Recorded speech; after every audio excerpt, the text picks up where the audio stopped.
नमस्कार बच्चों, मैं मंजू बुर्डक स्वागत करती हूँ आपका ज्योग्राफी गैलेक्सी पर। तो आइए बच्चों, आगे बढ़ते हैं कुछ मोटिवेशनल पंक्तियों के साथ।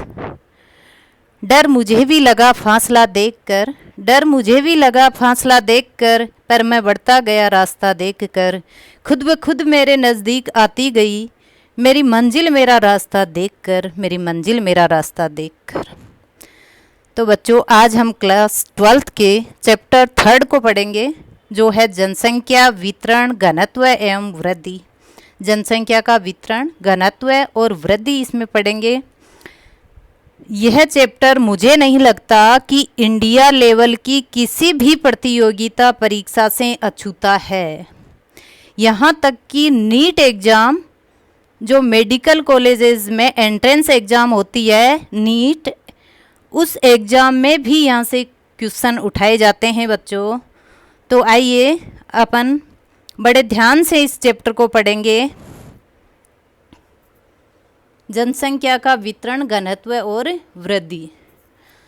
जनसंख्या बोले तो बच्चों जनों की संख्या, साधारण इसके टुकड़े करो इस शब्द के, जनों की संख्या जनसंख्या, या फिर किसी निश्चित भौगोलिक स्थान पर रहने वाले व्यक्ति वहाँ की जनसंख्या कहलाते हैं।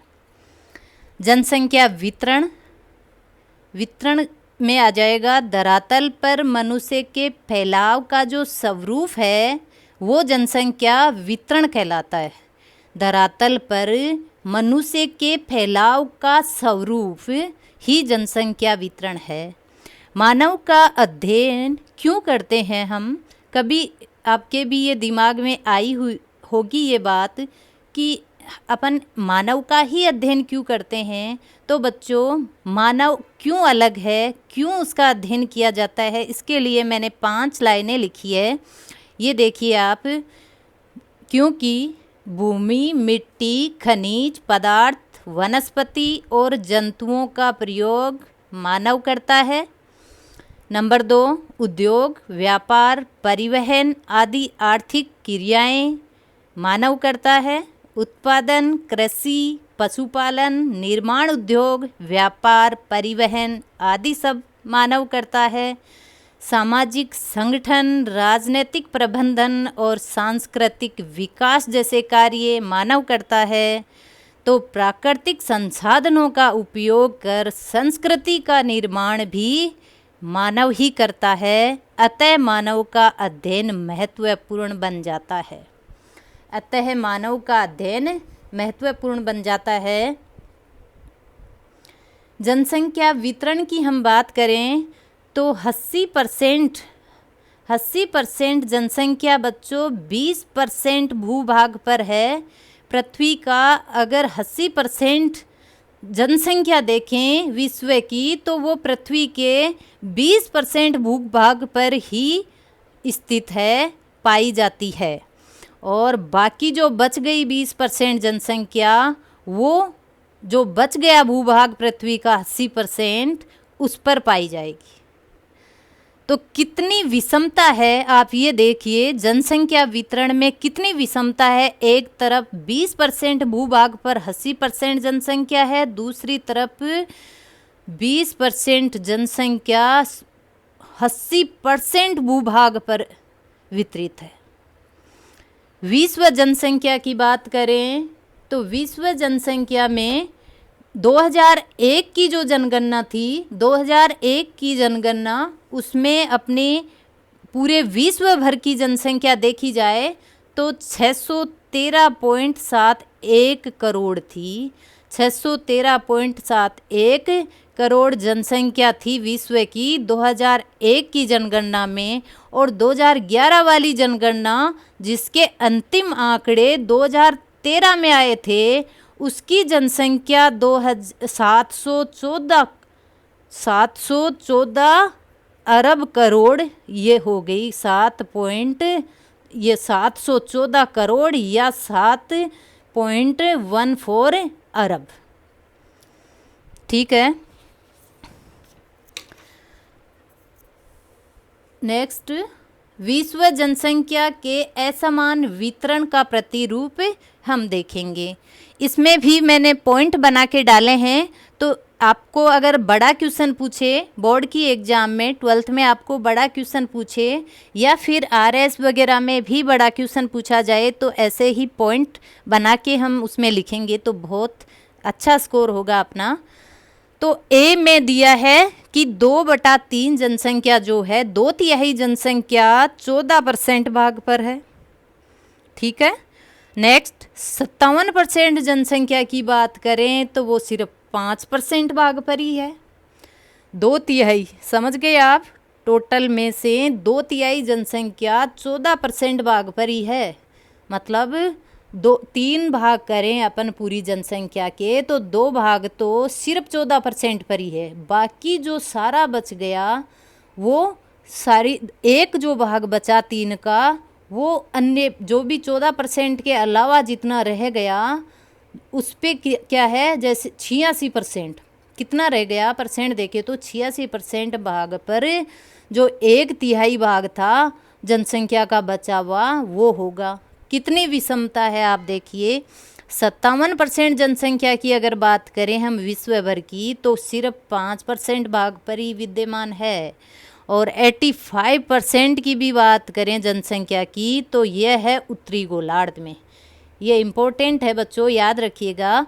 85% जो जनसंख्या है वो उत्तरी गोलार्ध में है। देखिए आपको समझाने के लिए मैंने ये पृथ्वी का ऐसा स्वरूप बनाया है। इधर देखिए आप, उत्तरी गोलार्ध और दक्षिण गोलार्ध, ऐसे पृथ्वी 2 भागों में बटी हुई है, जिसका ये ऊपर का जो भाग है ये वाला, ये उत्तरी गोलार्ध है और ये दक्षिणी गोलार्ध है। उत्तरी गोलार्ध में 85%, उत्तरी गोलार्ध में 85% जनसंख्या निवास कर रही है, जबकि दक्षिणी गोलार्ध की बात करें तो सिर्फ 15% जनसंख्या दक्षिणी गोलार्ध में निवास कर रही है।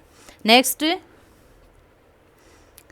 इसका डी पॉइंट देखा जाए तो 3/4 जनसंख्या, 3/4 जो जनसंख्या है वो एशिया और यूरोप महाद्वीपों में ही विस्तृत है।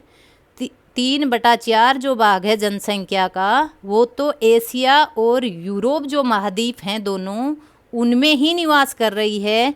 और 60% जनसंख्या की बात करें तो वो केवल और केवल अपना महाद्वीप एशिया में निवास कर रही है।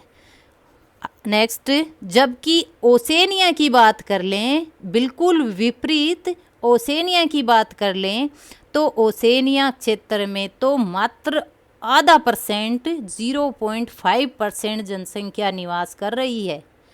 ओसेनिया बोले तो ओसेनिया क्षेत्र है ऑस्ट्रेलिया न्यूजीलैंड वाला, जिसमें कई देशों को छोटे छोटे द्वीप देश हैं, जैसे फिजी है, Kiribati, Papua New Guinea, Marshall द्वीप। ये देखिए मैंने यहाँ मेंशन कर रखा है ओसेनिया क्षेत्र के देश, ऑस्ट्रेलिया, न्यूजीलैंड, फिजी, किरिबाती। आप मैप में देखिएगा इन देशों को। पापुआ न्यू गिनी, मार्शल द्वीप समूह है, माइक्रोनेशिया और नोरू जो देश है, उन सब को मिलाकर ओसेनिया नाम दिया गया है। तो बात यहाँ हम ओसेनिया की कर रहे थे कि ओसेनिया का इस क्षेत्र में मात्र और मात्र ओसेनिया वाले क्षेत्र में 0.5% जनसंख्या निवास कर रही है। ई पॉइंट जो है वो है 80% जनसंख्या, 80% जनसंख्या 20 डिग्री से 60 डिग्री उत्तरी अक्षांशों के मध्य है। अभी हमने बात की कि उत्तरी गोलार्ध में 85% जनसंख्या निवास कर रही है, तो ये कह रहा है कि 20 डिग्री से 60 डिग्री उत्तरी गोलार्ध में भी कितनी, उत्तरी गोलार्ध की भी अगर बात की जाए 20 डिग्री से 60 डिग्री के मध्य की, तो यहाँ टोटल जनसंख्या की 80% तो यहीं आ गई। हम टोटल 85% जनसंख्या बता रहे थे उत्तरी गोलार्ध में, और अगर 80% की बात की जाए तो 80% जनसंख्या तो उत्तरी गोलार्ध के 20 डिग्री से लेकर 60 डिग्री अक्षांशों के मध्य ही फैली हुई या निवास कर रही है। नेक्स्ट, 75% जनसंख्या महाद्वीपों के किनारों पर निवास करती है बच्चों, क्योंकि महाद्वीपों के, महासागरों के किनारों पर या महाद्वीपों के, आप ऐसे याद कर लीजिए, किनारों पर, अर्थात पानी से कहीं न कहीं रिलेटेड हैं। पानी की सख्त आवश्यकता है मानव को। आप कृषि कोई भी उत्पादन देख लीजिए, जल है तो जीवन है, जल के बगैर कुछ नहीं। ऐसा करके महासागरों के किनारों पर बसने वाली जनसंख्या को देखा जाए तो 75% जनसंख्या है। 80% जनसंख्या सागर तल से 500 मीटर की ऊंचाई तक निवास कर रही है। सागर तल, बात करें हम किसी भी भूभाग की ऊंचाई किसके आधार पर नापी जाती है, वो सागर तल के आधार पर नापी जाती है बच्चों। तो सागर तल से 500 मीटर की ऊंचाई तक लोग रहना पसंद करते हैं। इससे ऊपर पहाड़ों में बहुत बिरला जनसंख्या है, बहुत कम गिने चुने लोग हैं। ज़्यादातर जो जनसंख्या है, अर्थात 80% जनसंख्या इसी एरिया में रहना पसंद करती है, 500 मीटर तक। अतः कहा जा सकता है कि विश्व के कई क्षेत्र घने तो कई विरल बसे हुए हैं, कई घने हैं तो कई विरल बसे हुए हैं। और विश्व जनसंख्या का वितरण देखते हैं हम कि कैसे कैसे अब विश्व जनसंख्या का कौन कौन से महाद्वीप में कितना % है या कितनी जनसंख्या है, उसकी भी थोड़ी अपन जानकारी लेते हैं। यहाँ से भी क्वेश्चन बनेगा आपका। तो 1 नंबर एशिया, जिसकी अभी हमने बात की थी कि 60% जनसंख्या तो एशिया में निवास करती है, अर्थात 430 करोड़। 430 करोड़ जनसंख्या यहाँ निवास करती है एशिया में, जो विश्व भर की 60.27% जनसंख्या है। अफ्रीका महाद्वीप की बात करें, 2 नंबर पर अफ्रीका महाद्वीप आता है, 15.41% अफ्रीका महाद्वीप में। यूरोप की बात करें तो यूरोप में 76 करोड़ जनसंख्या 10% के साथ है। उत्तरी अमेरिका में 55 करोड़ जनसंख्या 7.80 के साथ है। और दक्षिण अमेरिका में 40 करोड़ जनसंख्या है, जो 5.62% के साथ अपना विश्व में 5वां स्थान रखता है। और 6 जो है वो है ओसेनिया, जो 38 लाख जनसंख्या के साथ 0.53% विश्व भर की जनसंख्या रख रहा है। नेक्स्ट, ये हमने ओसेनिया क्षेत्र देख लिए थे, ये आपको मैंने समझा दिया। उत्तरी गोलार्ध, दक्षिणी गोलार्ध 85% एंड 15%, 60 डिग्री 20 डिग्री से लेकर 60 डिग्री उत्तरी अक्षांशों के मध्य 80% जनसंख्या। अभी नेक्स्ट देखेंगे, जनसंख्या की दृष्टि से विश्व के कुछ बड़े देश की बात करेंगे अपन। जनसंख्या की दृष्टि से विश्व के कौन कौन से बड़े देश हैं और कितनी जनसंख्या वहाँ पाई जा रही है। तो बात करें, पहला नंबर है चीन देश का, जहाँ 135.7 करोड़ जनसंख्या निवास कर रही है। मिलियन में इसको 1357 बताया गया है। मिलियन की बात यह है 1357, और करोड़ में देखें तो 135 करोड़ 135.7 करोड़। ये 2000 की जो जनसंख्या है उसके आंकड़े हैं। 2011 वाली जो जनसंख्या है उसके आंकड़े हैं, जिसके अंतिम आंकड़े 2013 को आए थे। 2 नंबर पर है इंडिया, जिसकी जनसंख्या 127.6 करोड़ है। देखिए बच्चों, हम ज़्यादा दूर नहीं हैं, जबकि क्षेत्रफल में बहुत कम है इंडिया चीन से। तो हम 127 पर पहुंच गए हैं, जबकि ये हमसे कुछ 8 करोड़ ही ज़्यादा है। नेक्स्ट, यूएसए है 3rd नंबर पर, अमेरिका, जो 316 मिलियन या फिर 31.6 करोड़ जनसंख्या रखता है। 4th इंडोनेशिया, जो 24.8 करोड़ जनसंख्या। पाकिस्तान, जो 19.1 करोड़ जनसंख्या रखता है, जो कि है 5th स्थान पर। इनको याद जरूर रखिए, आप क्रम से याद रखिए। इनका उल्टा क्रम या सुल्टा क्रम किसी भी हिसाब से पूछा जाता है। प्रतियोगिता परीक्षा में भी यहाँ से क्वेश्चन ज़रूर उठता है, बहुत इम्पोर्टेंट क्वेश्चन है ये। तो आप याद रखने के लिए आपको थोड़ा सा मैं ट्रिक दे देती हूँ कि अगर अपन किसी भी बात को अपने व्यवहारिक जीवन में ढालकर ऐसे कुछ याद कर लें कि वो झट से हमें आंकड़े याद आ जाए, तो कंफ्यूज नहीं होंगे, वहाँ सोचने में हमारा टाइम नहीं जाएगा। और हो सकता है कि ऐसी चीज़ें इधर उधर होते ही अपना क्वेश्चन गलत हो जाए। तो मैं आपको थोड़ा सा मतलब तरीका बताती हूँ याद रखने का, आपको ठीक लगे तो याद कीजिए। देखिए, चीन, भारत, अमेरिका, इंडोनेशिया, पाकिस्तान। तो आप ऐसे याद कर लो, अभी क्या चल रहा है अपने देश में आप सबको पता है। बहुत खतरनाक महामारी ने घेर रखा है हम सबको, जिसका सामना कर रहे हैं। तो वो आया कहाँ से पता है आपको? चीन से आया। कहाँ आया? भारत आया। क्या आई? बीमारी आई। कौन सी? वो पॉजिटिव वाली बीमारी। तो आप ऐसे याद रखिए, चीन से भारत आई क्या? वो पॉजिटिव वाली बीमारी। जो एक प्यारा सा शब्द था इतने दिन पॉजिटिव, वो भी बुरा लगने लग गया। नेक्स्ट, विश्व के निम्न भाग हैं जो वितरण के हिसाब से कुछ भागों में बांटा गया है अपने विश्व को, वो पढ़ेंगे। जिसमें पहला है सघन जनसंख्या के प्रदेश। वितरण के हिसाब से हम निम्न भागों में बांट रहे हैं विश्व को, जिसमें पहला पढ़ेंगे सघन जनसंख्या के प्रदेश कौन से हैं। सघन जनसंख्या के बात करें तो 5 प्रदेश सघन जनसंख्या वाले क्षेत्र में आते हैं, जिसमें पहला है पूर्वी एशिया। पूर्वी एशिया बच्चों मैप में ज़रूर देखना आप इसको। चीन, जापान, दक्षिणी कोरिया, ताइवान और हांगकांग जो देश हैं, ये पूर्वी एशिया में आते हैं। और यहाँ की जनसंख्या क्या बता रखी है? सघन जनसंख्या है, मतलब घनत्व अत्यधिक ज़्यादा है। 2 नंबर, सामान्य जनसंख्या के प्रदेश कौन से हैं? सामान्य जनसंख्या वाले प्रदेशों को दूसरे नंबर पर रखा गया है, जहाँ सामान्य है, न कम है न ज़्यादा है, सामान्य जनसंख्या है वहाँ की।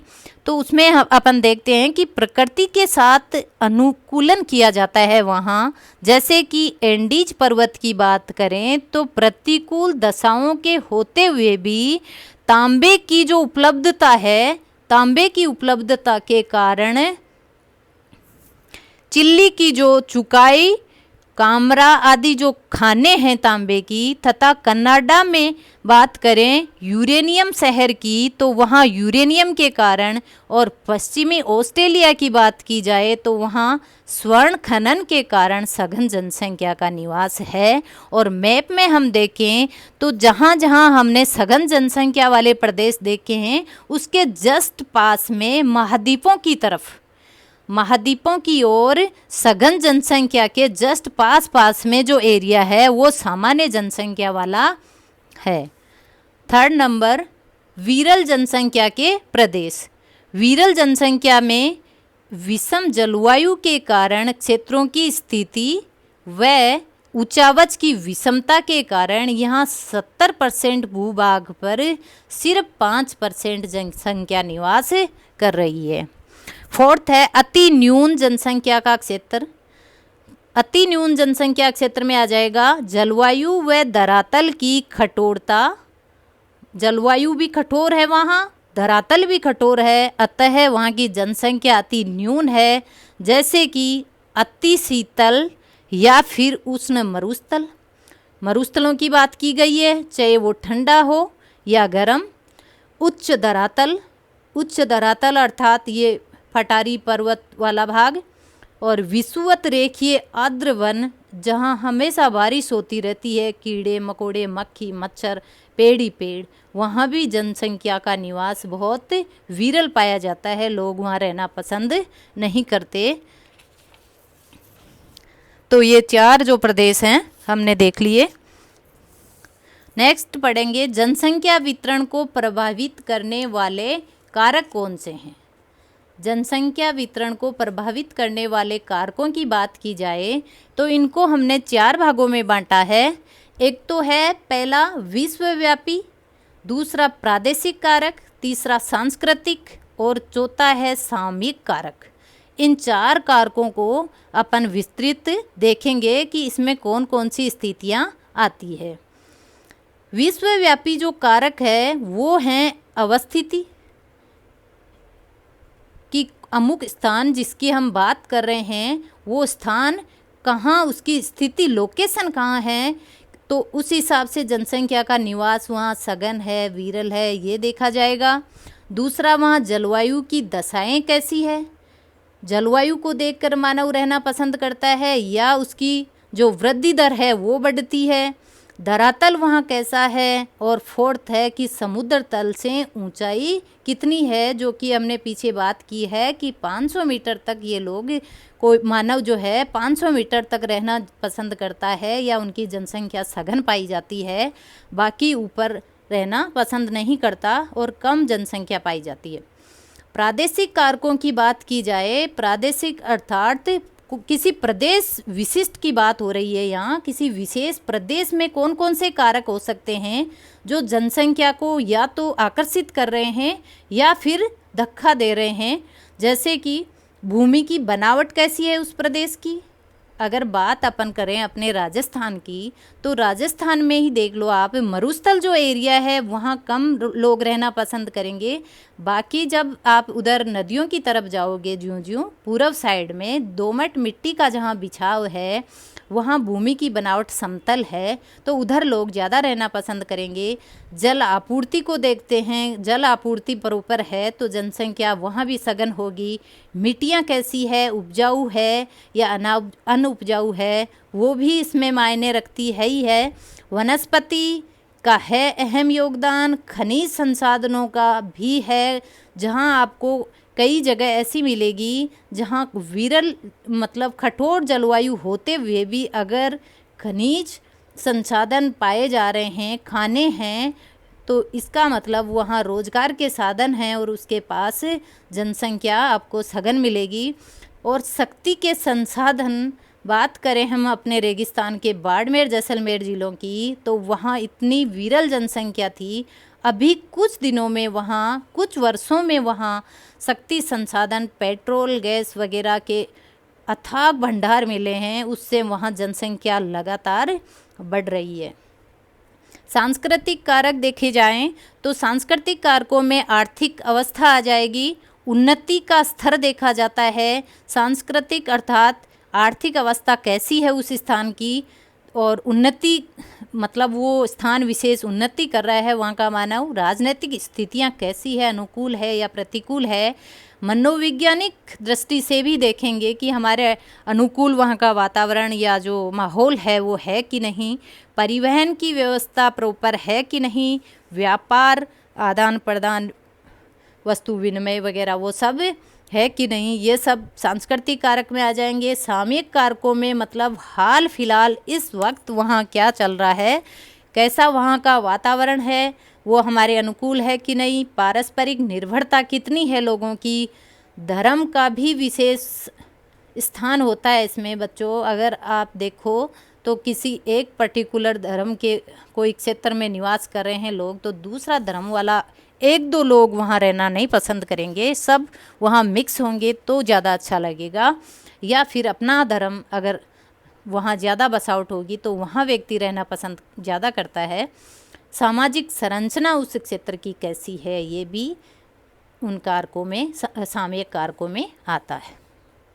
नेक्स्ट, जनसंख्या महासमूह है। देखें तो जनसंख्या महासमूह में हम विश्व को 4 विशाल क्षेत्रों में बांटते हैं। जनसंख्या का 80% भाग बच्चों 20% क्षेत्र में रह रहा है। उत्तरी अक्षांशों के मध्य की बात करें तो अपन ने अभी देखा था 20 डिग्री से 60 डिग्री के मध्य 80% जनसंख्या निवास कर रही है। और पृथ्वी का 50% जो भाग है वो तो बिल्कुल निर्जन है, मतलब वहाँ कोई जन नहीं रहता। जनसंख्या का बड़ा भाग विश्व के 4 विशाल क्षेत्रों में निवास करता है। वो 4 समूह हैं, एशियाई जनसमूह है, यूरोपीय जनसमूह है, अमेरिकन जनसमूह है और अफ्रीकन जनसमूह है। 4 जनसमूहों में बांटा है विश्व भर को, जो जहाँ विशाल क्षेत्र मानव का निवास स्थान है, वो हैं एशियाई, यूरोपीय, अमेरिकन और अफ्रीकी। तो सबसे पहले हम पढ़ लेंगे एशियाई जनसमूह को। सबसे जो ज़्यादा बसा हुआ सघन है वो है एशियाई जनसमूह, जो नंबर 1 पर है। 10 डिग्री से 40 डिग्री उत्तरी अक्षांशों के मध्य स्थित है ये। 10 डिग्री से 40 डिग्री उत्तरी अक्षांशों के मध्य लोकेशन है इसकी। विश्व की सर्वाधिक जनसंख्या पाई जाती है। बात करें अगर चारों जनसमूहों में विश्व की सर्वाधिक जनसंख्या कहाँ पाई जाती है, तो वो है एशियाई जनसमूह। विस्तार यहाँ का देखें तो पाकिस्तान से लेकर भारत, म्यांमार जो उत्तरी पूर्व इंडिया से जुड़ा हुआ है, म्यांमार, थाईलैंड, इंडोनेशिया, वियतनाम होते हुए चीन, जापान और कोरिया इस समूह में आता है। मानसून जलवायु है यहाँ, तो मानसून जलवायु के कारण मानसूनी एशिया भी कहा जाता है और इसको 3 उप प्रदेशों में बांटा गया है। एशियाई जनसमूह को 3 उप प्रदेशों में बांटा गया है। कौन से हैं वो उप प्रदेश, जिसमें एक आ जाएगा पूर्वी एशिया, दूसरा है दक्षिणी पूर्वी एशिया, एक आ गया पूर्वी एशिया जिसमें चीन, जापान, कोरिया आ जाएंगे आपके, दूसरा है दक्षिणी पूर्वी एशिया जिसमें थाईलैंड, म्यांमार, इंडोनेशिया, फिलीपींस और वियतनाम को रखा गया है। और दक्षिणी एशिया की बात की जाए तो भारत, पाक, बांग्लादेश, नेपाल, भूटान और श्रीलंका दक्षिणी एशिया में आते हैं। कौन से? भारत अपना, पाक, बांग्ला, नेपाल, भूटान, श्रीलंका अपने जो पड़ोसी देश हैं, ये सब दक्षिणी एशिया में आते हैं। एशियाई जनसमूह में उपजाऊ मिट्टी है, ये कृषि प्रधान प्रदेश हैं। समस्या, इनमें कुछ समस्याएं भी हैं, वो भी देखिए। समस्या सबसे बड़ी यह है कि यहाँ की जनसंख्या वृद्धि दर 2% प्रति वर्ष से भी अधिक है। 2% जनसंख्या तो प्रति वर्ष बढ़ जाती है या 2% से अधिक ही बढ़ती है, ये मान लो आप, जिसकी वजह से रोजगार, आवास, भोजन, निर्धनता, चिकित्सा और शिक्षा जैसी समस्याएं सामने आ रही है। कौन कौन सी? यही जो नॉर्मल जो समस्याएं होती है, जो मूल समस्या व्यक्ति की रोजगार, आवास, भोजन, निर्धनता, चिकित्सा, शिक्षा जैसी समस्याएं सामने आ रही है। अब मुख्य बड़े जनसंख्या वाले देशों की बात करते हैं अपन। कौन से समूह में? एशियाई जनसमूह में। पहले नंबर पर चीन है ही, जो विश्व भर में सबसे ज़्यादा जनसंख्या रखता है, यानी 135 करोड़ जनसंख्या वहाँ निवास कर रही है, जो कि विश्व की 19% जनसंख्या है। विश्व की बात हो रही है यहाँ परसेंट में। विश्व की 19% जनसंख्या कौन रखता है? अपने एशियाई जनसमूह वाला चीन देश। दूसरे नंबर पर है भारत, जो कि 127 करोड़ जनसंख्या के साथ 17.9 जनसंख्या विश्व की रखता है। याद करना बच्चों, ये आंकड़े ज़रूर याद करना आप, यहाँ से क्वेश्चन ज़रूर उठते हैं प्रतियोगी परीक्षाओं में भी और आपके बोर्ड एग्जाम्स में भी। तीसरे नंबर पर है इंडोनेशिया, इंडोनेशिया जो है वो 24.8 करोड़ के साथ 3.5% जनसंख्या रखता है। और चौथा है पाकिस्तान, 19 करोड़ जनसंख्या 2.7% के साथ। बांग्लादेश 15 करोड़ 2.2 के साथ। और जापान 12 करोड़ जनसंख्या है वहाँ की और 2% का योगदान दे रहा है विश्व की जनसंख्या में। इससे अगला अब यूरोपीय जनसमूह की बात करते हैं नंबर 2 पर। एशिया के बाद दूसरा बड़ा जो जनसमूह है वो है यूरोप प्लस रूस, इन दोनों की मिलाकर 76 करोड़ जनसंख्या यहाँ निवास कर रही है। 74 करोड़ जनसंख्या यहाँ निवास कर रही है, जिनकी 75% जनसंख्या तो यूरोप में ही निवास करती है।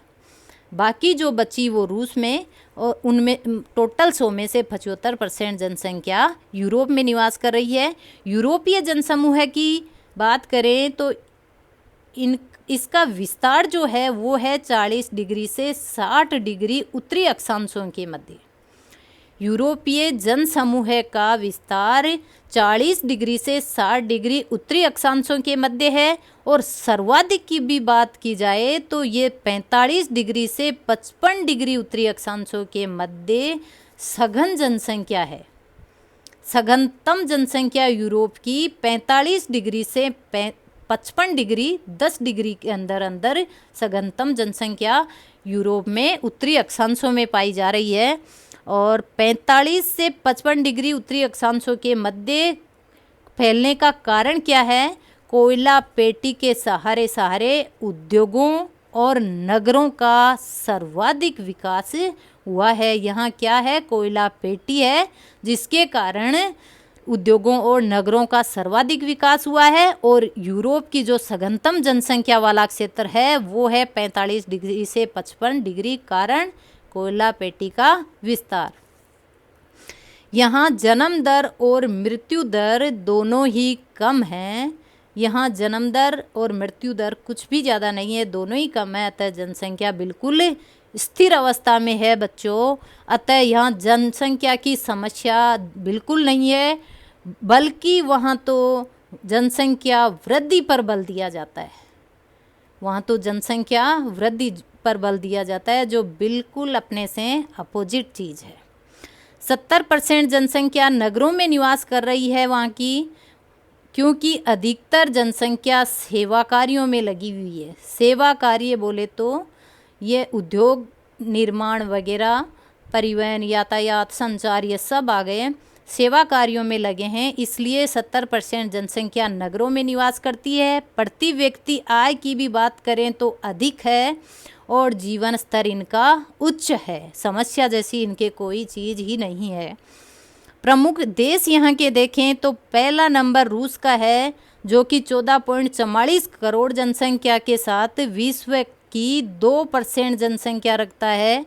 दूसरा जर्मनी है, दूसरा देश जर्मनी है।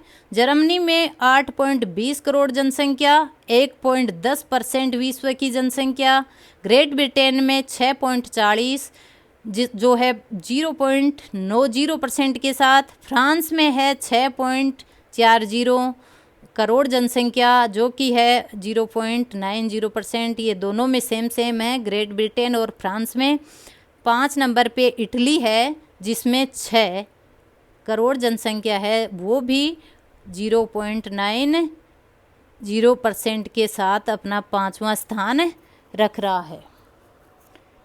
तो ये चैप्टर आज अपन इतना ही पढ़ेंगे। बड़ा चैप्टर है ये बच्चों। इसका जो नेक्स्ट पार्ट है वो अगले वीडियो में कर लेंगे अपन। तो बच्चों, आप सभी को मैं अग्रिम परीक्षाओं के लिए शुभकामनाएं देती हुई जय हिंद, जय भारत।